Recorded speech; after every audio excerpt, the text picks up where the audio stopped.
এক চোখওয়ালা একটা বাচ্চার জন্ম হয়েছে, তাহলে কি দাজ্জাল এসে গেছে? এই প্রশ্নটা আমরা আগেও দেখেছি অনেকবার। আমরা এক চোখের বিষয়টা শুনলেই অনেক সময় মনে করি যে দাজ্জাল মনে হয় চলে আসছে। আসলে দাজ্জালের এক চোখের বিষয়টা কি? হাদিসের ভিতরে দুই রকমই আসছে। দাজ্জালের ডান চোখটা থাকবে মুসা। মুসা মানি মামসুহুল আইন, মামসুহ মানি এটা মুছা থাকবে। কপালের মধ্যে একটা চোখ থাকবে এমনটা না।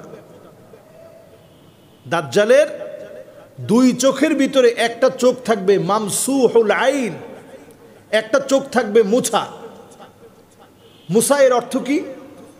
এজন্য দাজ্জালকে এক অর্থে মাসিহ বলা হয়। মাসিহ মানি মুছে ফেলা। দাজ্জালের একটা চোখ যেহেতু মুসা থাকবে, আঙ্গুর ফল পচে গেলে যেভাবে ফুলে পচে ফাঁপা হয়ে যায়, একটা চোখ এরকম থাকবে, নষ্ট থাকবে। কিন্তু আমরা এই সময়ে দেখি যে প্রযুক্তিতে এক চোখের যে বিষয়গুলো দেখানো হচ্ছে, কপালের মধ্যে এক চোখ।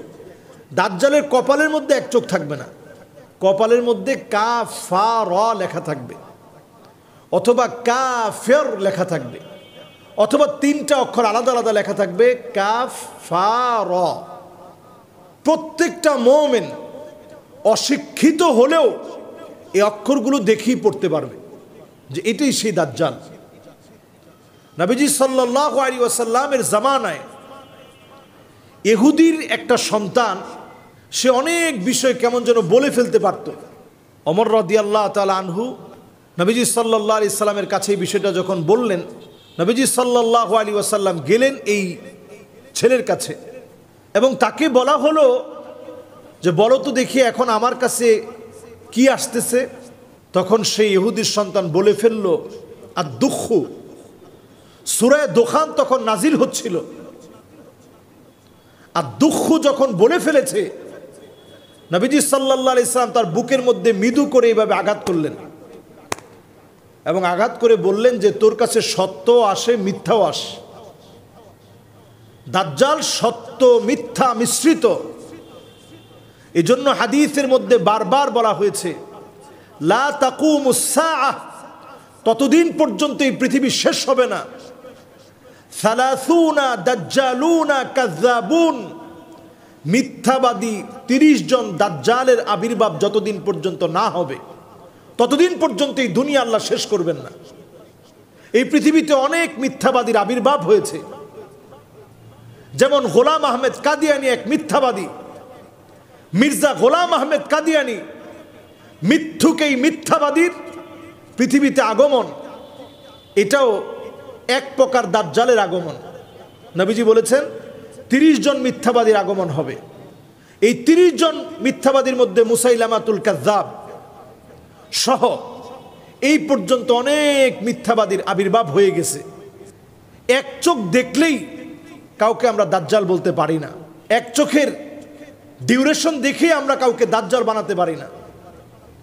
ওই বাচ্চা যে দুঃখটা বলে দিয়েছিল যে এখন আপনার কাছে আর দুঃখ এটা আসতেছে, সূরা দোখান তখন নাজিল হচ্ছিল। ওমর রাদিয়াল্লাহু তাআলা আনহু তরবারি বের করে ফেলছেন, ইয়া রাসূলুল্লাহ এখনই তার কল্লা উড়িয়ে দিই।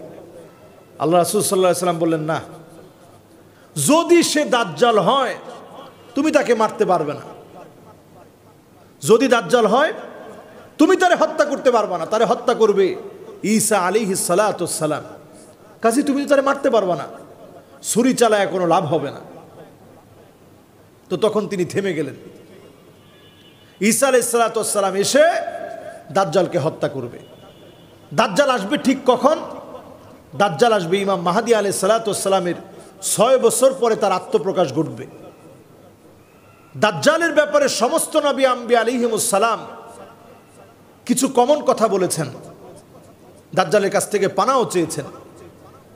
নবীজি সাল্লাল্লাহু আলাইহি সাল্লাম একটা বিষয় পরিষ্কার করে গেছেন যেটা অন্য কোন নবী বলেন নাই।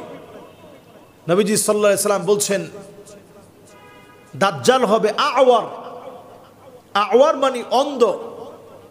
ওয়া ইন্না রাব্বাকুম লাইসা বিআওয়ার, তোমাদের রব আমাদের রব আমাদের আল্লাহ তিনি অন্ধ নন, তিনি সব দেখেন। দাজ্জাল ইহুদিদের কাছে ত্রাণকর্তা হিসেবে পৃথিবীতে আসবে, ত্রাণকর্তা হিসেবে পৃথিবীতে আসবে। সে 40 দিন এই পৃথিবীতে অবস্থান করবে। প্রথম দিনটা হবে একটা বৎসরের মতো, দ্বিতীয় দিনটা হবে মাসের মতো, তৃতীয় দিনটা হবে সপ্তাহের মতো। দুনিয়া জোড়া সে সফর করবে। এ হচ্ছে দাজ্জালের হিস্ট্রি। বাবুল লুদ নামক এরিয়ায় দাজ্জালকে হত্যা করা হবে। দাজ্জাল আসার আগেই পৃথিবীর সিচুয়েশন এমন হবে, একটা পর্যায়ে মুসলমান মার খেতে খেতে দেওয়ালে পিঠ ঠেকে যাবে। এরপর একটা সময় আসবে সিদকান ও আদলা, মুসলমানের নেতৃত্ব আবার শক্তিশালী হয়ে উঠবে ইমাম মাহদী আলাইহিস সালাতু ওয়াস সালামের আগমনের মধ্য দিয়ে। দাজ্জালের ব্যাপারে তামিমে দারি রাদিয়াল্লাহু তাআলা আনহুর যে বিখ্যাত হাদিস, সে হাদিস অনুপাতে বোঝা যায় দাজ্জালকে আল্লাহ রাব্বুল আলামিন গুহার ভিতরে এখন এইভাবে বেঁধে রেখেছেন, শিকলে বন্দি, হাতটাকে এইভাবে করে দেওয়া, এইভাবে বেঁধে রাখছেন। এবং সেই সময় দাজ্জাল বেশ কিছু প্রশ্ন করেছিল। আমাদের আরব বিশ্বের বিভিন্ন বিষয় সম্পর্কে সেই সময় প্রশ্ন করেছিল। এই প্রশ্নগুলো এখন আপনি মিলিয়ে দেখলে দেখবেন যেই তবারিয়া নামক একটা বহায়রা আছে,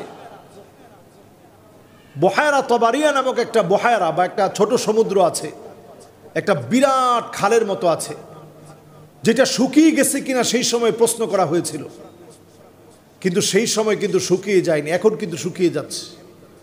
ফোরাত কিন্তু ক্রমশ শুকিয়ে যাচ্ছে। এখন এই সময়টা আমরা আমাদের ঈমান আখলাককে বাঁচিয়ে আমরা বরং ইবাদতের সঙ্গে থাকি।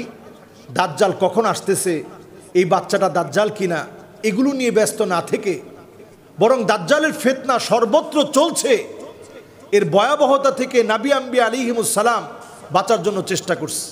আমি আপনি বাঁচার জন্য চেষ্টা করি, আল্লাহর কাছে ফরিয়াদ করি। অবশ্যই আল্লাহ তাআলা আমাদেরকে হেফাজত করবেন। এমন যুবক থাকবে যার গলায় ছুরি চালালেও দাজ্জাল তার ঈমান হরণ করতে পারবে না। একটা পর্যায়ে আল্লাহ তাআলা তামার একটা পাত পরিয়ে দিবেন, আবরণ দিয়ে দিবেন, ছুরি চালালেও চলবে না। ঈমানের এই জায়গা মজবুত করার চেষ্টা করেন, এটা আমাদের দায়িত্ব। আসসালামু আলাইকুম ওয়া রাহমাতুল্লাহি ওয়া বারাকাতুহু।